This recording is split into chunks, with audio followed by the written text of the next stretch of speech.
गाएंगे। गाथा नंबर 14। अखाणम अनुभवेणम वेयणीयम सुहस्वरूपयम सादम दुःख स्वरूपम सादम तम वेदयति दिवेदनीयम। वेदनी कर्म की बात है। वेदनी कर्म क्या है? रख लो भैया, दिखता रहे नहीं तो आपको असाध्य हो जाएगी। अखाणम अनुभवणम वेयणीयम। जो अखाण मैंने अक्ष, अक्ष का अर्थ होता है इंद्रिय, अनेक अर्थ है उसमें, यहाँ पर का अर्थ है इंद्रिय। जो इंद्रियों का अनुभवणम, अनुभवन है, उसे कहते हैं वेयणीयम, वेदनीय। वेदनी में वेदना है ना, वेदना यानी वेदना, वेदना यानी आप लोग वो समझते हो वेदना हो रही बहुत, वो दर्द वाली वेदना, वो एक अर्थ है। सरल शब्द उसका ये है शाब्दिक कि वेदना यानी फील करना, फील करने को बोलते वेदना।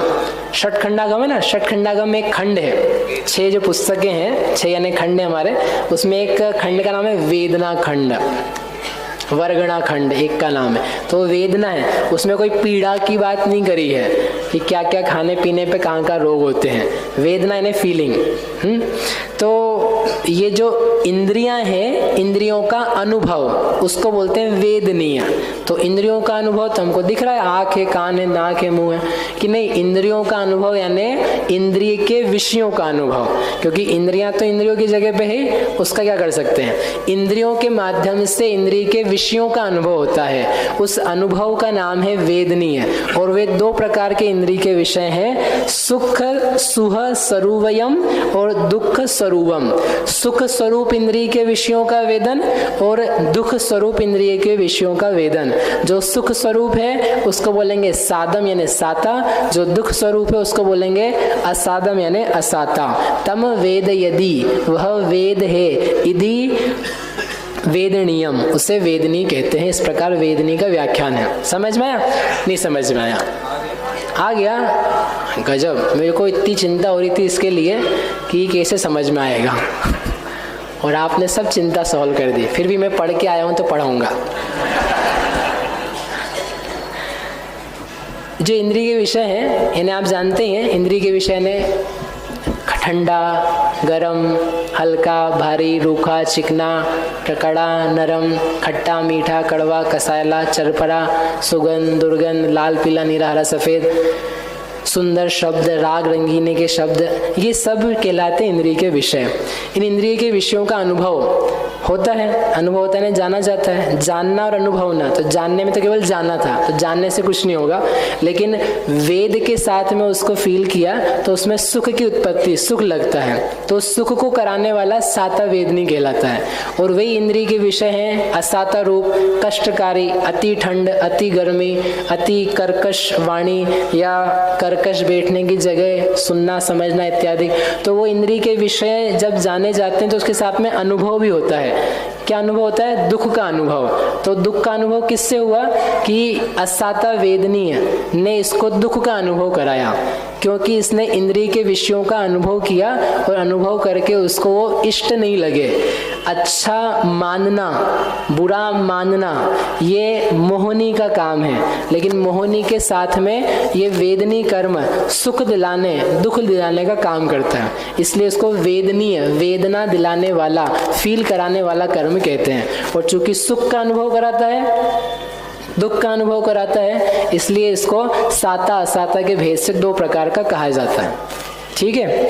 इसके अलावा इसी वेदनी के और भी कार्य कहे शास्त्र में, धवल में वीरसेन स्वामी ने, कि जो सुख के लिए कारणभूत सामग्री है, और सुख का मतलब हमारा यहाँ पर इंद्रिय सुख से है, अतीन्द्रिय सुख की चर्चा नहीं, क्योंकि कर्म संबंधी हम बात कर रहे हैं। तो जो इंद्रिय सुख है उसको प्राप्त कराने में, मिलाने में, अनुभव कराने में जो सामग्री है, उस सामग्री को जुटाना, मिलाना, वो भी जिसका कार्य है वो वेदनीय कर्म है। यानी जीव में सीधे आकर के फल दे, वो भी वेदनीय का काम है। और उसके लिए जो हेल्पफुल सामग्री है उसको जुटाए, मिलाए, जोड़े, वह भी किसका काम है? वेदनीय का। जैसे एग्जाम्पल के लिए आपको ठंड लग रही है और ठंड के समय आपको क्या चाहिए है? कंबल, स्वेटर, जैकेट कुछ चाहिए, तो वो मिल जाए, दुख का कारणभूत द्रव्य का उपशमन होने का वस्तु मिल जाए, तो उस वस्तु के मिलने में कारण कौन कहा जाता है? साता वेदनी। दुख के कारणभूत सामग्री मिल रही है तो उसके लिए कारण कौन कहा जाता है? असाता वेदनी। और उसको फील भी किया जा रहा है तो साता असाता के माध्यम से किया जाता है। ऐसा ये वेदनीय वेदना कराने का, इंद्रिय के विषयों के माध्यम से अनुभव कराने का कार्य करता है। ठीक है, समझ में आया? बहुत बढ़िया। क्या प्रश्न है? ये साता असाता वेदनी में आपने अभी बताया कि इनसे साता और असाता रूप अनुभवन कराने वाली सामग्री को भी जुटाता है ये। हाँ। तो इसमें तो बहुत सारा नौकर आ जाता है। जैसे बारिश भी हो रही है। हाँ। तो बारिश से मेरे को प्रॉब्लम हो रही है, मुझे असाता फील हो रही है। हाँ। तो बारिश इतने लेवल की जो चीज़ है उसमें भी वो साता वेदनी निमित्त होगा क्या कि उसने बारिश करवाई? अच्छा प्रश्न है इनका कि भाई आपने कहा जो सामग्री है बाहरी वो भी इस वेदनी कर्म में जुटाएगा, तो फिर बारिश हो रही है तेज और हमको इष्ट नहीं है, और ये भी हो सकता है किसी को इष्ट हो, तो क्या मेरा कर्म उसने यहाँ खींच के लाया है?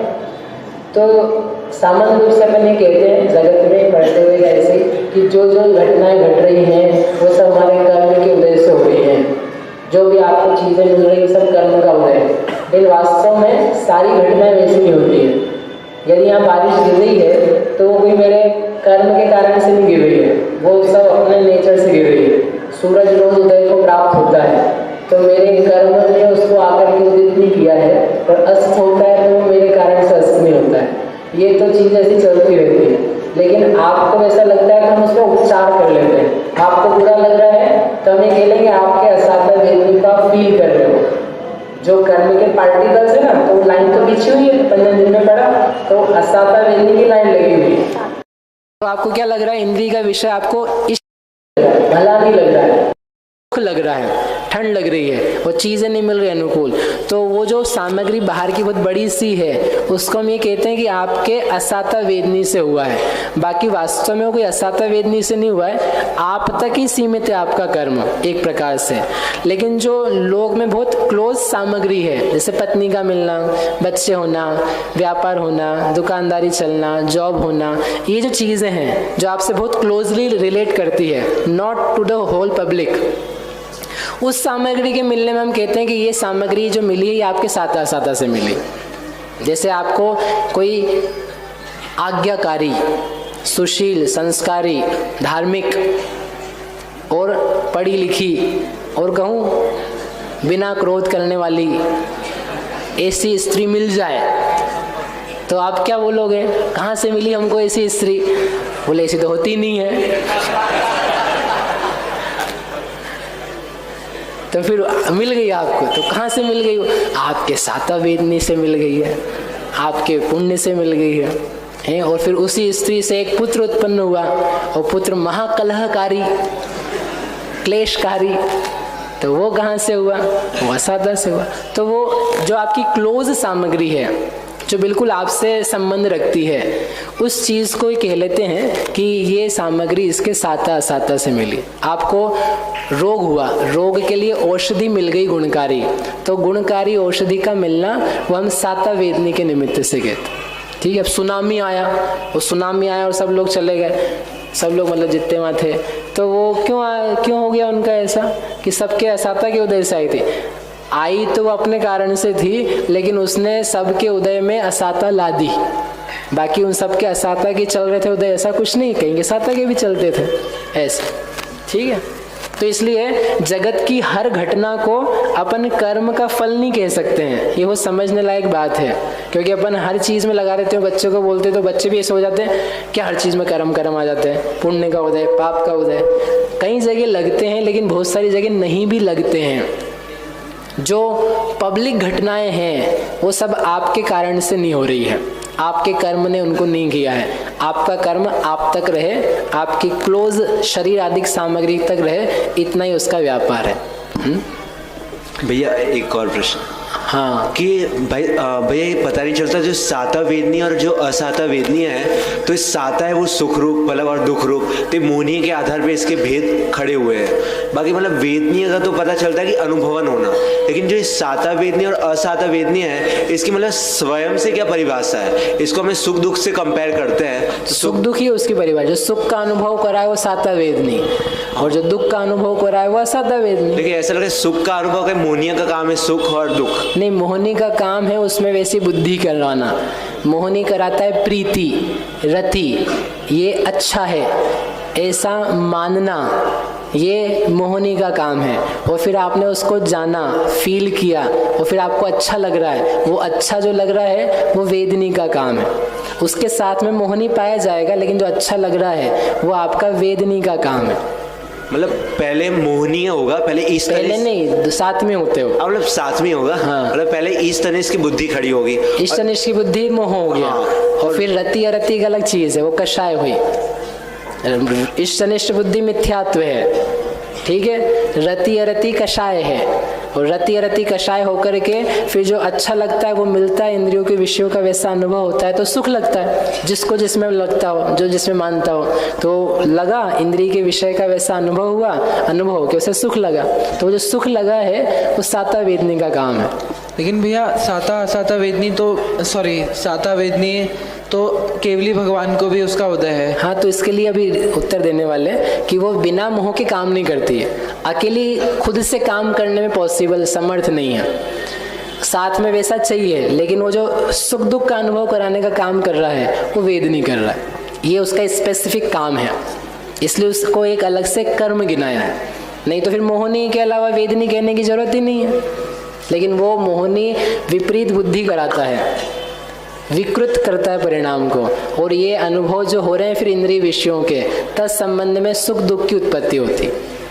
भैया हाँ, जो आपने बताया था जैसे बाढ़ आई तो बाढ़ के आने से लोगों को असाता हुई, ऐसा कोई पर्टिकुलर है नहीं कि किसी ने मतलब उसके कर्म के उदय से हुई बारिश वगैरह का।